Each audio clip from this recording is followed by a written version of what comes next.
नमस्कार मैत्रिणींनो.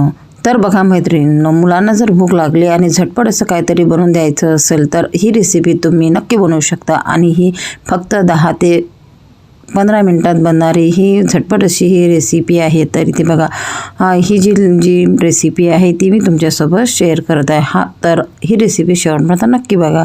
तर बघा मैत्रिणींनो, इथे बघा सकाळच्या माझ्या चपात्या उरलेल्या होत्या आणि मुलींना माझ्या दुपारहून भूक लागलेली होती. तर मी इथे काय केलं बघा, आता टिफिनवर जर मुलांना आपण सकाळी टिफिनवर पोळी दिली आणि डबल पुन्हा घरी आल्यानंतर पोळी जेवायला मुलं कंटाळा करतात. तर अशा प्रकारे जर काहीतरी अशी पोळ्यापासून जर रेसिपी आपण बनवून दिली तर मुलं आवडीने खातात.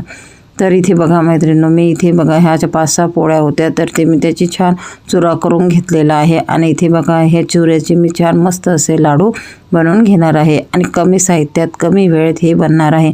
आणि बघा इथे हे जे लाडू आहे गरम गरम खायलासुद्धा छान वाटतं. तर इथे मी ते पटकन असे बनवून घेणार आहे. तर बघा इथे मी 1 वाटी साखर घेतलेली आहे आणि इथे बघा हिची पिठी करून घ्यायची आहे. त्यामध्ये मी 2 ते 3 विलायच्या घातलेल्या आहे. तर पिठी झालेली आहे आणि जो पोळ्याचा जो चुरा आहे बारीक तो पण मी मिक्सरमध्ये करून घेतलेला आहे. तर यासाठी बघा इथे आता मी थोडा चुरा मी ते परतून घेणार आहे. तर त्यासाठी इथे बघा मी अर्धा वाटी तूप घेतलं आहे. तर बघा मैत्रिणींनो, आता एक मी कढई घेतलेली आहे. आता इथे यामध्ये ते तूप टाकून घेणार आहे. आणि बघा हे जो चुरा आहे तो छान असा कडक येईपर्यंत होऊ द्यायचा आहे. म्हणजे ब्राऊन एकदम मस्त असा कलर येईपर्यंत तो इथे होऊ द्यायचा आहे. तर बघा इथे बघा आपण जर रोज मुलांना जर पोळी भाजी दिली तर ते खायला कंटाळा करतात. आणि जर बघा पोळीपासूनच मस्त अशी ही रेसिपी आपण जर अशा प्रकारे बनवून दिली तर मुलं आवडीने खातात. तर इथे बघा इथे तूप पण खायला मुलं कंटाळा करतात. तर मी इथे तुपाचा वापर करून आणि थोडी साखरचा वापर करून बघा मी इथे मस्त अशी ही रेसिपी इथे बनवत आहे आणि मुलं आवडीने खातात. तर इथे बघा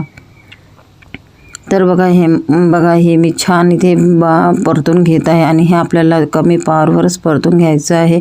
आणि बघा इथे हे छान मिक्स करत राहायचं आहे जेणेकरून आपलं खाली पण ते लागणार नाही. तर इथे बघा हे छान प्रकारे 2 ते 3 मिनटं छान परतून घ्यायचं आहे आणि थोडं कडक येईपर्यंत ते होऊ द्यायचं आहे. तर बघा मैत्रिणींनो, जर इथे साखरेऐवजी जर गुळाचा सुद्धा वापर तुम्ही करू शकता. तर इथे ही जी लाडू बनवण्यासाठी तुम्ही बघा साखरेऐवजी गूळसुद्धा वापरू शकता आणि गूळ पण खायला छान आहे. आणि इथे बघा आता पावसाचे दिवस आहे तर गुळाचा वापर आपण जास्त करतो. तर इथे आपल्याला पिठी साखरेऐवजी तुम्ही गूळसुद्धा घालू शकता. पण इथे मी पिठी साखरच घातलेली आहे. तर बघा मैत्रिणींनो, मी इथे पिठी साखर घालून छान इथे परतून घेत आहे. आणि इथे बघा ही जी पिठी साखर आणि इथे हा जो चुरा आहे छान मिक्स करून घ्यायचा आहे. आता हा मिक्स झाल्यानंतर बघा इथे छान इथे पाणी पिठी साखरेला थोडं पाणी सुटलेलं आहे. तर इथे ओलसरपणा बघा छान आलेला आहे.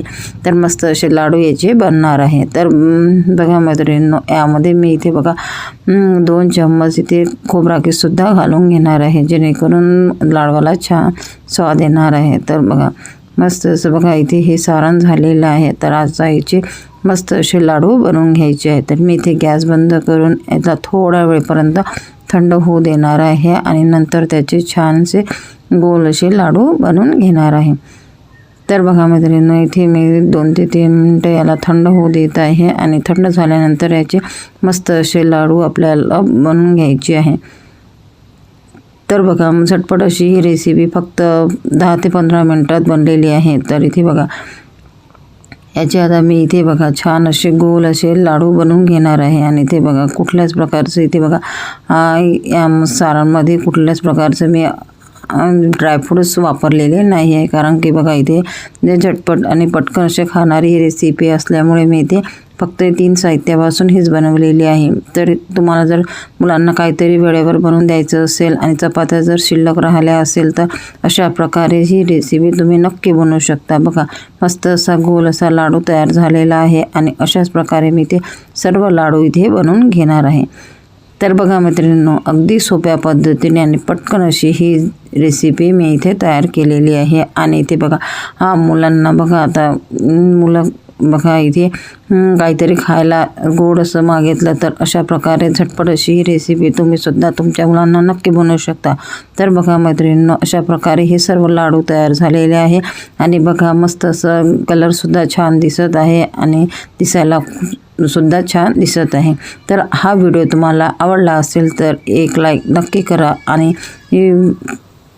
व्हिडिओ आवडला असेल तर कॉमेंट नक्की करा. भेटूया नेक्स्ट व्हिडिओमध्ये आणि चॅनल माझा सबस्क्राईब केला असेल तर सबस्क्राईब नक्की करा. धन्यवाद.